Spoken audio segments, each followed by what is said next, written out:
Tengan buenos días, buenas tardes o buenas noches, independientemente de la hora que esté viendo este video, doctora Rodríguez. Este día le vengo a hablar y a presentar los temas que hemos visto a lo largo del tiempo que se ha titulado del módulo 3.2 que se llama Atención Primaria en Sexualidad Afectiva. Como primer punto vamos a dar lectura a lo que son las competencias del módulo y objetivos del módulo, que en este caso serían los descriptores del mismo. Como primer punto tenemos los criterios de promoción, que en este caso serían alcanzar al menos el 70% de las competencias esperadas en una escala estimativa correspondiente a 7 en nivel 4. Ahora continuaremos con las competencias. Sería realizar acciones de atención primaria en sexualidad y afectividad con una duración de 270 horas. Este módulo tiene como objetivo desarrollar competencias en atención primaria en sexualidad y afectividad mediante el desarrollo de acciones en educación sexual y afectiva, maternidad y paternidad responsable, prevención de discapacidades en la etapa prenatal y orientación sobre los servicios de salud y reproductividad que proporcionan los establecimientos sanitarios para mejorar y fomentar los estilos de vida saludables y responsables en sexualidad. Criterios de evaluación. En este módulo contamos con varios criterios de evaluación, que en este caso serían 5 y les vamos a dar lectura en este momento. Sería elaborar informes sobre acciones para promover la educación sexual y afectiva en relación a estilos de vida saludables dirigidos a hombres y mujeres en diferentes etapas de la vida. Tenemos como segundo criterio elaborar informes sobre la maternidad y paternidad responsable y el uso de planificación familiar, considerando patrones de crianza, características y tipos de familia, también criterios de elegibilidad y métodos de planificación familiar. También tenemos que elaborar informes sobre las estrategias implementadas para la prevención de las enfermedades, que sería VIH-Sida y otras enfermedades de transmisión sexual. Elaborar informes sobre las acciones realizadas de educación básica sobre la prevención de discapacidades en etapa prenatal, estableciendo el proceso del embarazo prenatal, factores teraptógenos en el embarazo y procesos de desarrollo embrionario, como la importancia de la salud pre-embarazo. Y tenemos como último criterio que sería elaborar material educativo enfocado a la orientación sobre los servicios que proporcionan los establecimientos sanitarios, sobre la salud sexual y reproductiva que ofrece el Sistema Nacional de Salud salvadoreño. Como primer tema, adentrándonos en el módulo, tenemos lo que es la autoestima y la sexualidad. Bueno, aquí tenemos una serie de preguntas que nos vamos a responder a lo largo del módulo y vamos a ir comprendiendo muchísimo mejor. Como primer interrogante tenemos, ¿qué es la autoestima? ¿Cómo se maneja una buena autoestima? ¿Qué pasa si una persona padece de autoestima baja y cómo ayudar? Bueno, primero que nada tenemos que recordar que para que una persona, para nosotros poder visualizar a una persona que tiene una baja autoestima debemos de analizar bien a fondo, pero en este caso sería ideal de que la persona que padece de una autoestima bastante baja nos lo diga directamente para poder nosotros ayudarle y poderle recomendar ayuda profesional para que esta persona pueda mejorar dentro de su propio criterio y pueda manejarse como una persona saludable mentalmente. Aquí tenemos un concepto bastante extenso, por decirlo así, sobre qué es autoestima, y le vamos a dar lectura y le vamos a explicar un poquito más a fondo. Dicen que la autoestima es el conjunto de percepciones, pensamientos, evaluaciones, sentimientos y tendencias de comportamiento dirigidos hacia uno mismo, hacia nuestras maneras de ser y hacia los rasgos de nuestro cuerpo y nuestro carácter. En resumen, la evaluación perceptiva de nosotros mismos. Como bien dice el texto, que la autoestima es el conjunto de percepciones, pensamientos y evaluaciones que tenemos de nosotros mismos. Quiere decir cómo nosotros nos vemos, cómo nosotros nos sentimos, cómo nosotros sabemos que nos sentimos bien actuando o ciertas actividades o cosas. Esto nos ayuda bastante a mejorar y a hacernos sentir bien con nosotros mismos. Por ejemplo, como nosotros nos evaluamos, por ejemplo, una persona puede decir, soy gordito y nadie me va a querer, pero al contrario, porque primero que nada debe de quererse a sí mismo, porque si no se quiere la persona a sí misma, recordemos que no va a querer a nadie más que sin embargo solo va a traer consecuencias para él mismo a largo plazo.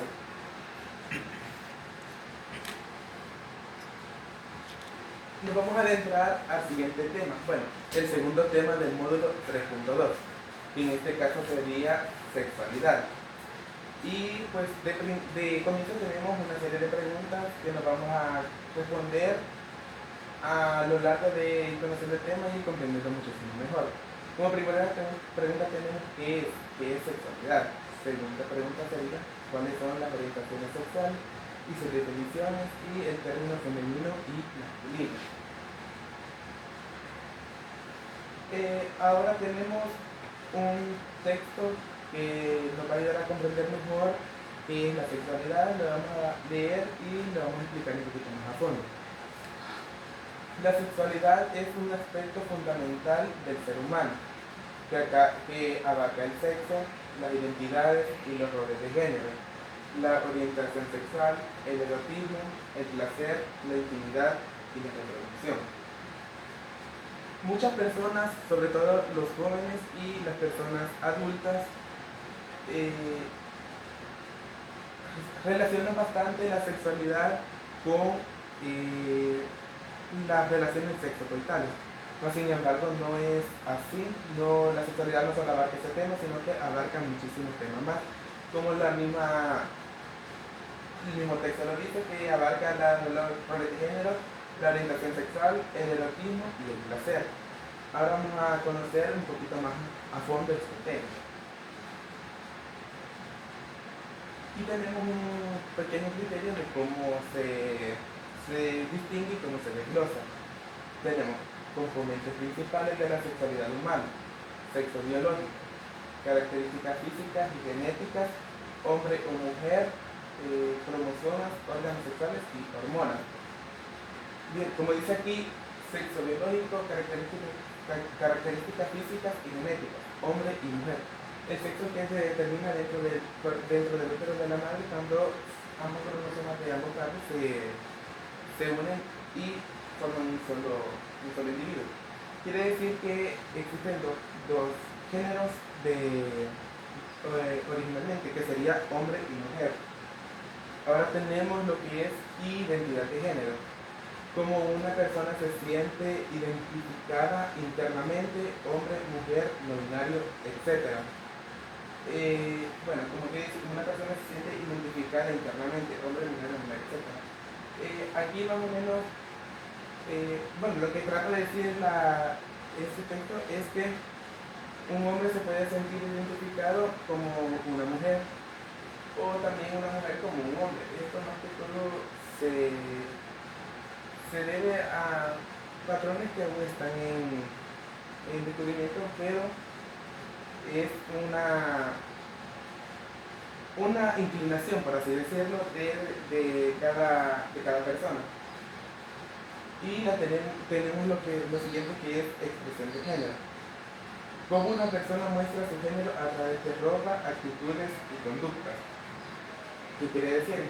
Que una persona puede optar actitudes similares al género contrario. Por ejemplo, un hombre puede optar actitudes semejantes al género contrario, como por ejemplo actuar de tal forma como actúa una mujer o vestirse de tal forma como una mujer lo hace. Entendamos que no tiene nada de malo, sin embargo es su inclinación y pues lo que nos resta es respetar y aceptar a la persona que decide esa inclinación como es. Ahora tenemos lo que es orientación sexual. Es una persona que siente atracción romántica o sexual Y dentro de esto tenemos algunas características que serán heterosexual, homosexual y bisexual. Vamos a explicar cada una de ellas. Heterosexual es una persona que se siente atraída hacia el género contrario, hacia su género contrario. Homosexual es una persona que se siente atraída hacia su mismo género. Y bisexual es una persona que se siente atraída hacia ambos géneros. Vale. Heterosexual, por ejemplo, un hombre se siente atraído hacia una mujer y una mujer se siente atraída hacia un hombre. Homosexual es un hombre que se siente atraído hacia una mujer.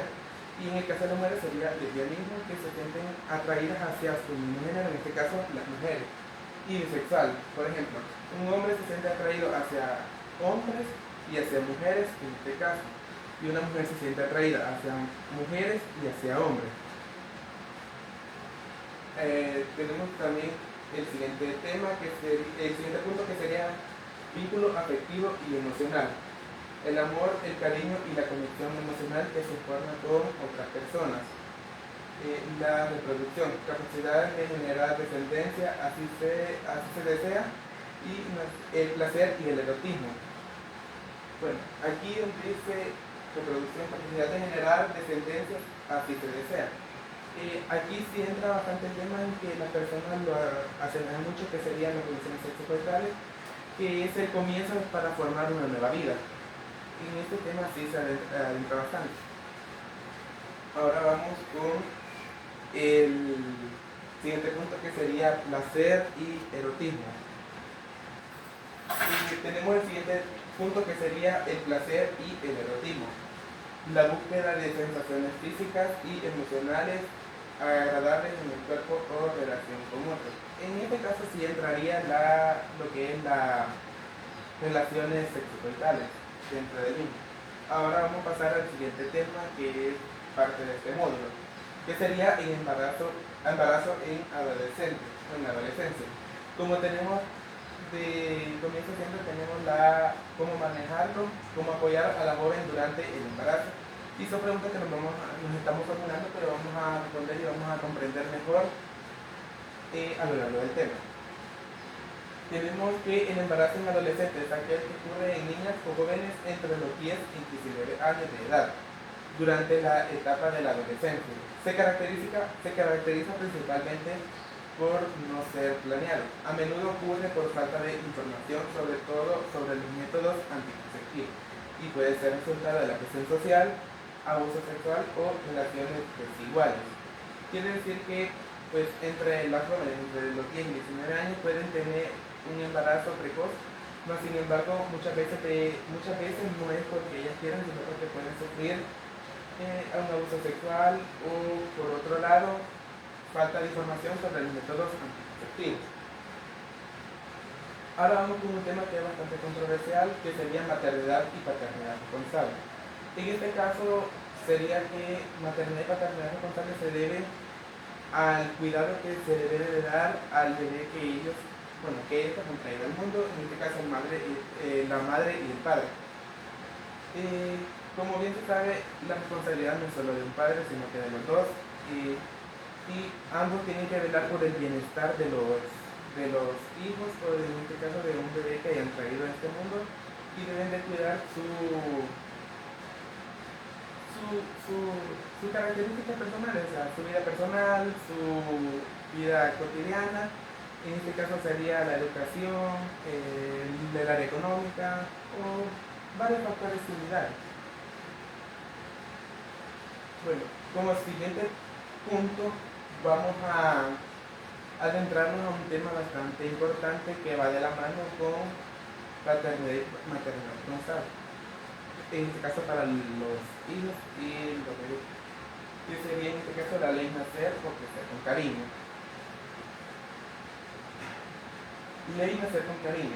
Esto se refiere a la ley nacer con cariño para un parto respetado y un cuidado cariñoso y sensible para el recién nacido, aprobada en este país, en este caso El Salvador.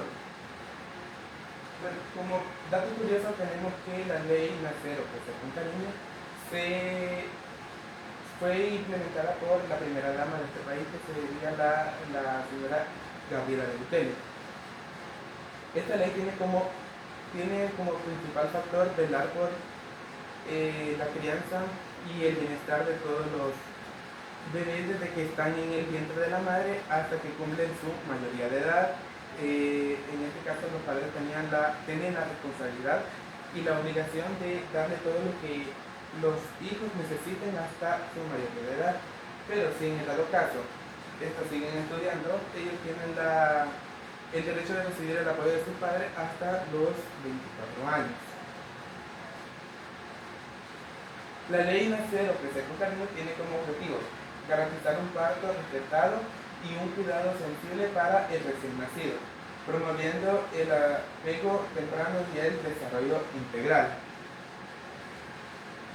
Esta ley tiene como enfoque humanizar el proceso del parto y nacimiento, priorizando el bienestar de la madre y del bebé. Bueno, como siguiente punto nos vamos a adentrar un poquito más a lo que viene siendo el objetivo del módulo, que en este caso sería ya anatomía y fisiología del cuerpo humano. Vamos a pasar a la siguiente imagen. Tenemos una serie de preguntas que vamos a responder y vamos a comprender muchísimo más conforme vayamos desarrollando el tema. Que sería, ¿qué es la anatomía del cuerpo humano y qué es la fisiología? La anatomía del cuerpo humano es el estudio de la estructura del cuerpo, incluyendo sus sistemas, sus órganos, sus tejidos y células, así como su ubicación, disposición y relación entre sí. ¿Qué quiere decir? Que la anatomía estudia los órganos, los tejidos, las células, así también como su ubicación. La anatomía más que todo se basa en estudiar cada parte del cuerpo, cómo está compuesta, de qué se compone y cómo compone también un sistema. En este caso pondré un pequeño ejemplo que sería el sistema cardiovascular, que se compone principalmente del corazón, sus arterias, sus venas, sus cavidades superiores e inferiores, y su relación entre sí, cómo funciona. Bueno, aquí tenemos y vamos a responder la siguiente pregunta, que sería ¿qué es fisiología? Dicen que la fisiología es la ciencia que estudia el funcionamiento normal de los órganos, tejidos y sistemas del cuerpo humano, de los seres vivos en general. Como definición clara tenemos que la fisiología es la rama de la biología que explica cómo trabajan y se relacionan entre sí las diferentes partes del cuerpo humano.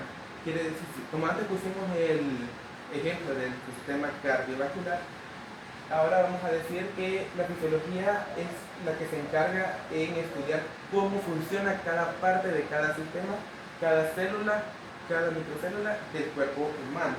Es decir, su funcionamiento y cómo se relaciona una con otra.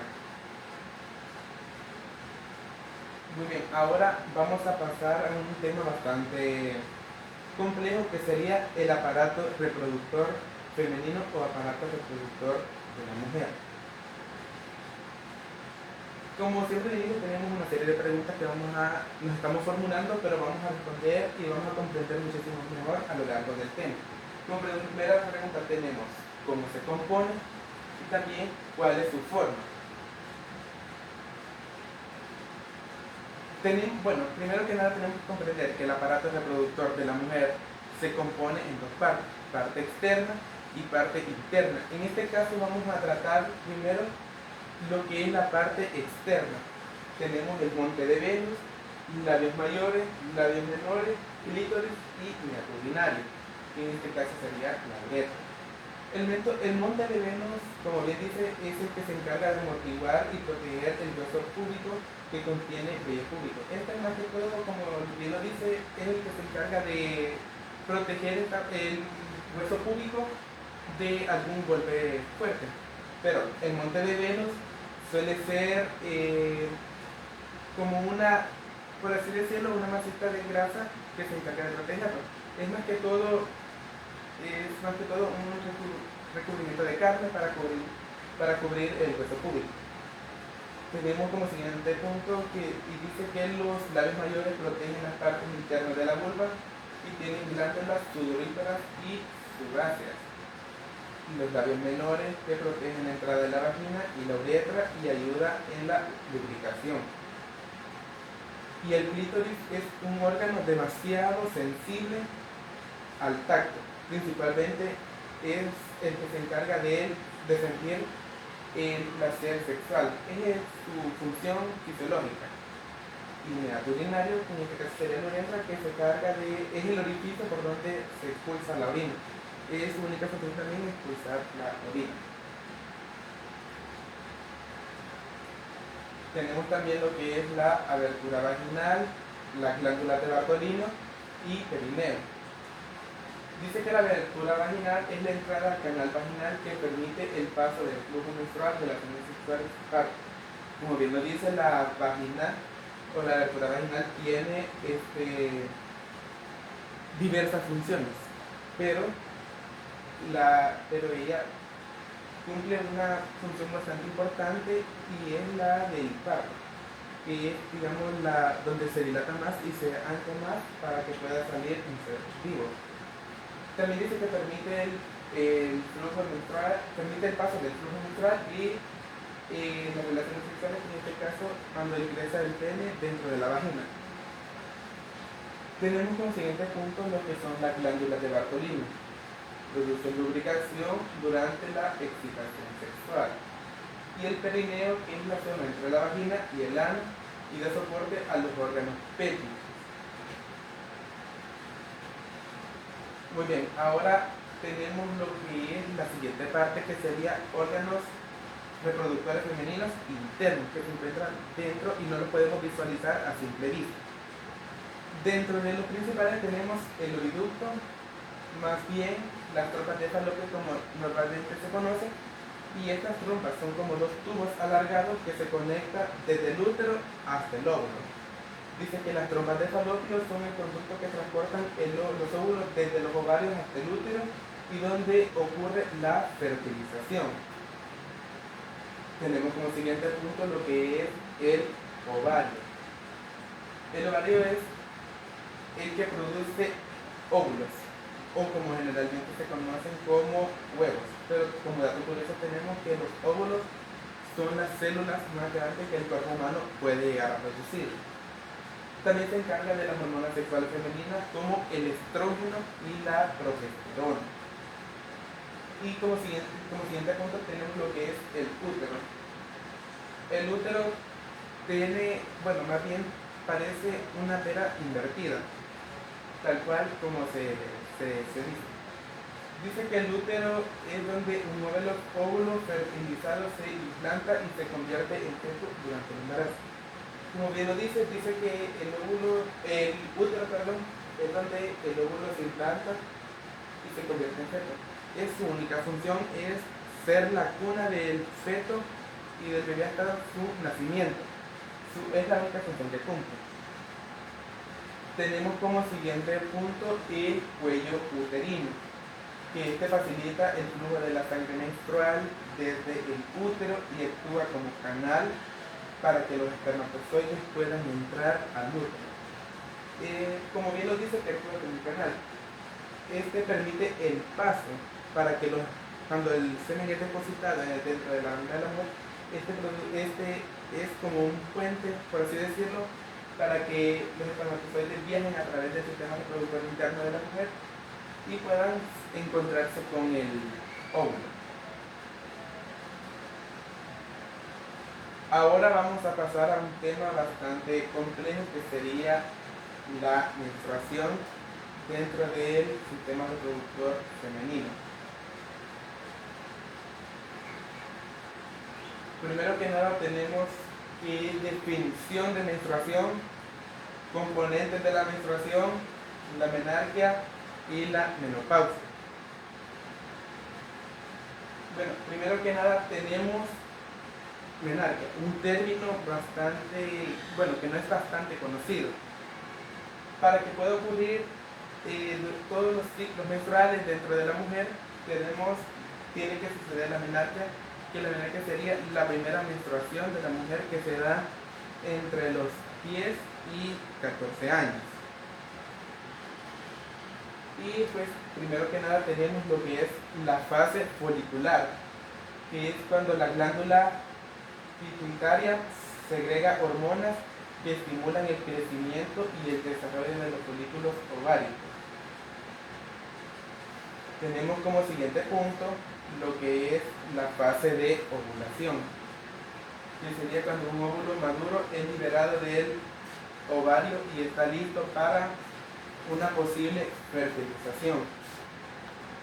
Ahora vamos a pasar a la siguiente fase del ciclo menstrual, que sería la fase lútea. Bueno, tenemos que la fase lútea es cuando el folículo ovárico vacío se transforma en el cuerpo lúteo, el cual produce hormonas que preparan al útero para una posible implantación del embrión. Bueno, ahora vamos a explicar un poco acerca de lo que es la fase folicular, que es la primera fase, que dura del día 1 al 14 aproximadamente. El ovario produce varios folículos, pero solo uno madura. Quiere decir que el ovario, más que todo, el ovario produce alrededor de 400 folículos, pero de ese gran montón de folículos que produce, solo se llega a madurar uno, y es el elegido para que pueda salir y ser fertilizado por un espermatozoide. En este punto es cuando se eleva el estrógeno y el endometrio comienza a regenerarse. Ahora vamos a pasar a la siguiente etapa, que sería la ovulación. Ocurre a mitad del ciclo, alrededor del día 14. El folículo maduro libera un óvulo hacia las trompas de falopio y es el momento más fértil. ¿Qué quiere decir? Que en esta fase la mujer está más propensa a quedar embarazada y es la fase más, por así decirlo, más fértil, porque pues en un dado caso la mujer no tenga el debido cuidado, puede quedar embarazada si no lo desea. Ahora vamos con la fase lútea, que es la fase final del día 15 al 28 aproximadamente, y es cuando el folículo roto se convierte en el cuerpo lúteo, que produce progesterona para preparar el endometrio por si hay embarazo. Si no hay fecundación, el cuerpo lúteo se desintegra y comienza la contracción. Ahora vamos a volver hacia atrás, donde se da la menstruación, que dice que el revestimiento del útero se desprende, lo que causa la expulsión de sangre y tejido del cuerpo a través de la vagina. Bueno, como bien dijimos que el óvulo maduro el óvulo está esperando a ser fertilizado, pero cuando no hay embarazo, lo que hace es que el revestimiento del útero se desprenda, lo que causa la expulsión de sangre, lo que se conoce como ciclo menstrual o sangrado menstrual. Y después ahora vamos a pasar al siguiente punto, que sería menopausia. Menopausia se define como el último periodo que tiene una mujer. Este será aproximadamente entre 45 y 55 años. Cuando ocurre la menopausia, es imposible que la mujer, totalmente imposible que la mujer pueda volver a tener un periodo, porque pues ahí se acaba su ciclo menstrual. Ahora vamos a pasar a otro tema bastante similar a este, que sería la anatomía del aparato reproductor masculino. Como el aparato reproductor femenino lo desglosamos en dos partes, igual lo vamos a desglosar en dos partes. Tenemos lo que es el pene y el escroto, pero ahora vamos a explicar cómo se compone el pene. El pene se compone del glande, del orificio uretral y del cuerpo del pene, y del escroto, que es una bolsita la cual almacena los testículos, que son parte de los órganos internos. El pene, perdón, no lo mencioné, pero el pene también tiene una capa de tela que se llama prepucio, que se encarga más que todo de recubrir, por así decirlo, el glande del pene, que se conoce más que todo comúnmente como cabeza del pene. Lo que tiene como función es lubricar el glande y producir, bueno, más que todo solo lubricarlo, producirlo con un moco espeso para que este se mantenga hidratado. Y el pene se compone por cuerpo cavernoso y la raíz que está pegada a órganos internos. Y como dijimos, el cuerpo celular es una bolsita que almacena los testículos. Ahora vamos a ver eso más a detalle. Órganos reproductores masculinos internos. Dentro de esto tenemos lo que es el conducto deferente, la próstata, la uretra y los testículos.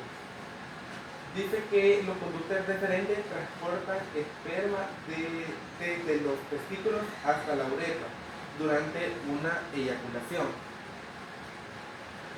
La próstata es donde produce un líquido que se mezcla con los espermatozoides para formar semen, nutriendo y protegiendo los espermatozoides. Y pues los testículos es donde se produce el esperma y testosterona, que son las hormonas sexuales masculinas que influyen en el desarrollo del cuerpo. Bueno, más que todo eso se viene a ver dentro de la etapa de la adolescencia, que sería entre los 10, 12 a 16 años, por dar un estimado de edad. Es cuando esta hormona, que sería la testosterona, empieza a actuar, que en este caso hace que en el niño, en el adolescente, le empieza a crecer vello facial, o vello en las axilas, o vello en su zona genital, por la parte externa. Y pues esto sería la función de los órganos internos masculinos, que pues hasta donde podemos analizar. Ahora vamos a tratar un tema bastante importante que juega un papel fundamental dentro de cada sistema reproductor, ya sea femenino o masculino, que sería el sistema neuroendocrino. Tenemos como principal el cerebro, o el eje de todo, o como se le puede decir, el jefe o el que manda. Tenemos que el cerebro tiene hipotálamo y tiene hipófisis. Estas dos glándulas generan GnRH. Las GnRH son las hormonas FSH y hormona luteína, que también se le conoce como hormona LH.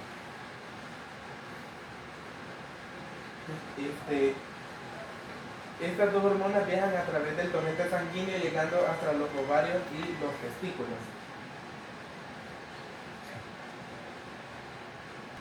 Bueno, se me olvidó mencionar algo que es bastante importante dentro del sistema neuroendocrino, y para eso vamos a regresar la lámina. Tenemos que la hormona FSH y la hormona LH viajan a través del torrente sanguíneo hacia los ovarios y los testículos, que es lo que hace que en la mujer produzca la ovulación y en el hombre la espermatogénesis. Ahora sí vamos a adentrarnos al siguiente tema. Como ya bien vimos, el siguiente tema se llama fecundación, y tenemos una pregunta que se nos plasma aquí, que sería ¿cómo se da? Ahora vamos a responderla y a conocerla un poquito más a fondo. Dice que la fecundación es el proceso biológico fundamental en la reproducción sexual, donde se unen dos células sexuales con gametos, que sería uno masculino y uno femenino, para formar una nueva célula llamada cigoto, en este caso una nueva vida. En el caso de los seres humanos, la fecundación ocurre usando un espermatozoide, que sería el gameto masculino, y se funciona con un óvulo, que en este caso sería el gameto femenino. Este evento generalmente tiene lugar en las trompas de falopio de la mujer, que sería un órgano interno.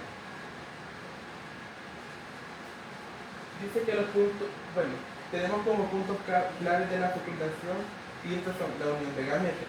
Un espermatozoide y un óvulo se encuentran y se funcionan.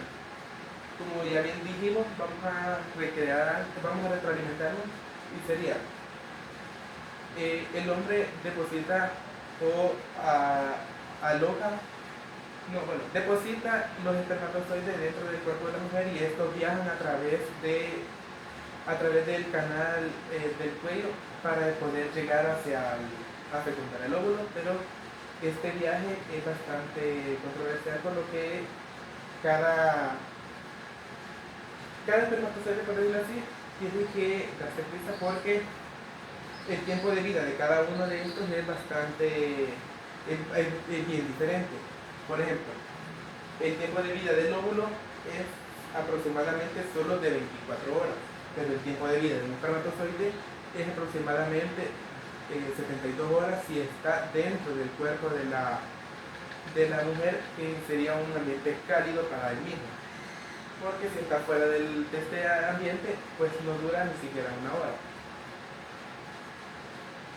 Ahora vamos a seguir leyendo, que dice formación del cigoto, que sería la célula restante de esta unión del cigoto, que contiene el material genético de ambos progenitores, que en este caso sería ambos progenitores, sería la madre y el padre.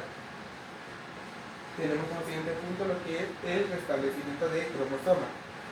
Cada gameto aporta la mitad de los cromosomas, que sería haploides, y al unirse el cigoto restablece el número completo de cromosomas característico de la especie en humano, que sería en este caso 46 cromosomas. 23 cromosomas de la madre y 23 cromosomas del padre, dando lugar a 46.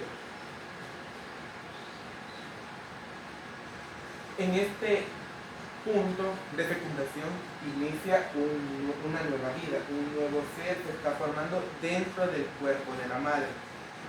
Dice que el cigoto es la primera célula del nuevo individuo y marca el comienzo del desarrollo embrionario. Este proceso es crucial para la reproducción y el inicio del embarazo. Como bien nos dice, el cigoto es la primera célula de un nuevo individuo, o más que todo de la vida. Como bien dice, que este proceso es crucial para la reproducción y el inicio del embarazo. Este es por así decirlo, el punto más emocionante que una mujer puede llegar a tener, si en este caso está deseando estar embarazada y tener un hijo, porque una nueva vida se está formando dentro de ella, dentro de su útero. Ahora vamos a pasar al siguiente tema, que tiene bastante que ver con fecundación. En este caso sería el embarazo. Pero en este momento vamos a hablar del embarazo día a día hasta llegar al 7º día, cumpliendo la primera semana de gestación. Iniciaremos hablando sobre la primera semana. Todo comienza con la fecundación, como antes lo dijimos, que un espermatozoide fertiliza al óvulo para formar el cigoto, que sería el comienzo de una nueva vida, en este caso dentro del cuerpo de la mujer. Con la fusión de un espermatozoide. Hablamos del siguiente punto, que dura aproximadamente 24 horas y tiene lugar en la ampolla de la trompa uterina o trompa de falopio. El resultado de la fecundación va a dar origen al cigoto, y gracias a este cigoto surge la vida. Como bien dice, que este suceso o este procedimiento da lugar dentro de la ampolla o de la trompa uterina o trompa de falopio, como normalmente o comúnmente se conoce. El espermatozoide tiene que viajar a través del útero de la mujer para llegar a la trompa de falopio y encontrarse con el óvulo. Pero en este caso pueden llegar varios, pero solo uno es seleccionado, el que va a fertilizar el óvulo. Una vez lo haya fertilizado, este viaja ante el útero para, por decirlo así, acomodarse y dar inicio a la nueva vida, que como bien lo menciona. Dice que dentro del 2º día ocurre la fermentación. El cigoto sufre una serie de divisiones meióticas. Las divisiones mitóticas son el proceso de mitosis, un tipo de división celular en la que una célula madre se divide para formar dos células hijas genéticamente idénticas. Al llegar al tercer día se produce una nueva división para dar lugar a la mórula de 6 células. Las células que se encuentran en el interior de la mórula constituyen la masa celular interna y da origen al entrelazo. Como bien dice que al llegar al tercer día se produce una nueva división y la mórula se divide en 16 células. Dentro del primer día tenemos que es una sola célula, pero al avanzar al segundo día ya son, al avanzar son 4, al siguiente día son 8 y al llegar al tercer día ya son 16 células. Dice que por otro lado las células que la rodean forman la masa celular externa y dan origen al trofoblasta.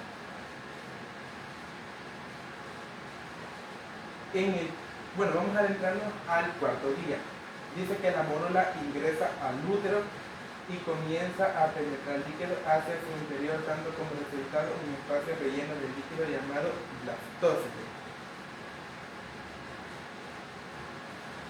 En el quinto día, la zona pelúcida se elimina y esto permite que el blastocito se una al endometrio materno.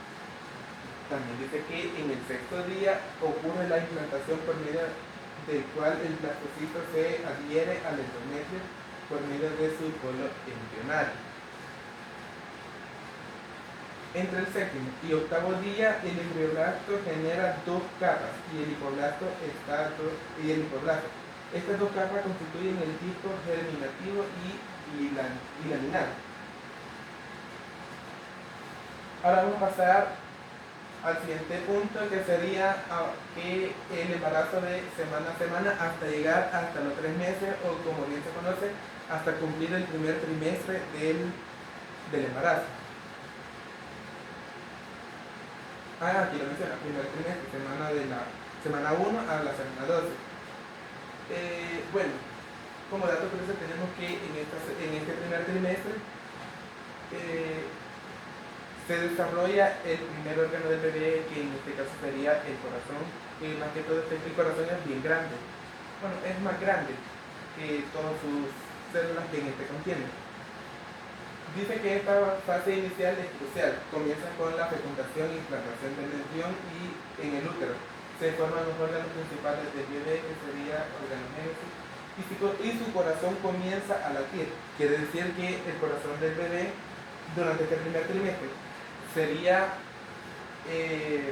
ya independiente de la madre, y la madre puede experimentar síntomas como náusea, fatiga extrema y sensibilidad en los senos. Se recomienda que si en la cuarta semana no se ha hecho una prueba de embarazo y si la mujer es regular con su regla, por decirlo de otra palabra, es normal su ciclo menstrual, y durante este mes no se le ha presentado, es crucial de que acuda a hacerse una prueba, ya sea prueba casera o prueba de sangre, para determinar si está en estado de gestación. Ahora tenemos y vamos a hablar acerca del segundo trimestre, que sería de la semana 13 a la semana 27. Este trimestre más que todo se conoce como el trimestre dorado, donde muchos de los síntomas incómodos que se presentan para la madre en este trimestre bajan o ya no se presentan. Dice que el bebé experimenta un rápido crecimiento y desarrollo, sus órganos continúan madurando y la madre puede empezar a sentir sus movimientos. En este caso serían pataditas. En esta etapa el riesgo del aborto espontáneo disminuye significativamente. No lo mencioné antes, pero después de que el corazón se empieza a formar, empieza a formarse el siguiente órgano, que sería el hígado. Después del hígado empieza a formarse el siguiente órgano, que serían los pulmones, y así sucesivamente hasta llegar a completarse su formación y hasta llegar a ser completamente un feto. Como bien dice que en esta etapa o en este segundo trimestre el riesgo de aborto espontáneo disminuye significativamente. Como en el primer trimestre el riesgo de aborto es como por así decirlo, riesgoso, porque puede ser bastante presentable para la madre, si en este caso la madre del bebé presenta patologías externas, como por ejemplo problemas de salud o problemas de corazón, por así decirlo. Pero ya en el segundo trimestre, si logra continuar al segundo trimestre, el primero pasó espectacularmente bien, y en el segundo trimestre ya este riesgo es bastante, por así decirlo, raro que se presente el aborto. Ahora pasaremos al tercer trimestre, que sería de la semana 20 a la 40. En la recta final, el bebé completa su desarrollo ganando peso y tamaño para prepararse para el nacimiento, y los órganos maduran completamente, especialmente los pulmones, especialmente los pulmones. La madre puede sentir más presión y molestia debido al tamaño del bebé, y su cuerpo se prepara para el parto con contracciones de Braxton Hicks, y esta fase culmina en el nacimiento del bebé. Bueno, ahora vamos a explicar lo que son las contracciones de Braxton Hicks, que serían... Bueno, ahora vamos a explicar lo que son las contracciones de Braxton Hicks, que, bueno, estas contracciones se presentan a lo largo de los 3 trimestres de embarazo. Estas contracciones no presentan lo que son dolores, sino más bien vienen siendo como una pequeña molestia en el estómago, pero no es en el estómago, en esta parte en la parte del vientre de la madre, pero no es doloroso a lo que pues vienen siendo las contracciones que se dan en el parto. Pero como dice que esta fase culmina en el nacimiento del bebé. Dice que en este tiempo se proporcionarán todos los nutrientes necesarios. O sea, el bebé ya puede nacer con, digamos, con bastantes nutrientes. O sea, el bebé puede venir con, por así decirlo, con su sistema inmunológico fortalecido. Ahora vamos a pasar a un tema que va de la mano del embarazo, que sería parto y puerperio sano. Dice que un parto sano se refiere al proceso de dar a luz donde tanto la madre como el bebé se mantienen en óptimas condiciones de salud y bienestar durante todo el trabajo de parto y el nacimiento.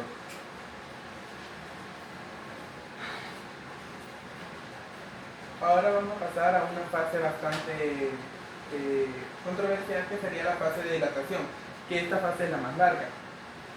Dice que el cuello del útero se dilata hasta llegar a los 10 centímetros, y se divide en latente, que sería contracciones irregulares de dilatación hasta 4 centímetros, y activa contracciones más fuertes en regulares de dilatación de 4 a 10 centímetros. Quiere decir que la madre del bebé puede presentar contracciones aproximadamente, contracciones de 3, 5 y 10 en 5 minutos. Quiere decir que puede presentar 3 contracciones en 5 minutos. Pero también se nos menciona aquí que el cuello del útero se dilata hasta llegar a los 10 centímetros. Bueno, más que todo, quiere decir que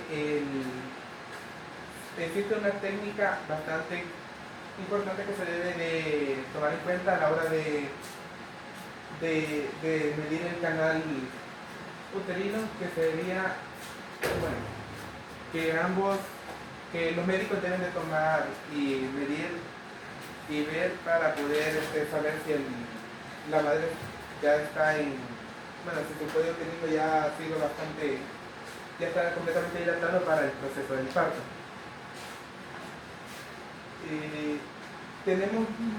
Sabemos que la técnica sería estos dos dedos, y vamos a introducir estos dos dedos dentro de la vulva de la madre hasta llegar al canal del parto, que sería a contar los 10 centímetros cabales. Vamos a hacer una pequeña muestra que sería así: 1, 2, 3, 4, 5, 6, 7, 8, 9, 10. Cuando ya está aquí y no se siente el cuello uterino, quiere decir que el canal de parto está espectacular para que el bebé pueda pasar sin ningún problema y se pueda dar lo que es un parto completamente sano. Dice que la fase de expulsión inicia cuando la dilatación está completa. La madre empuja y el bebé desciende por el canal de parto y termina con el nacimiento del bebé.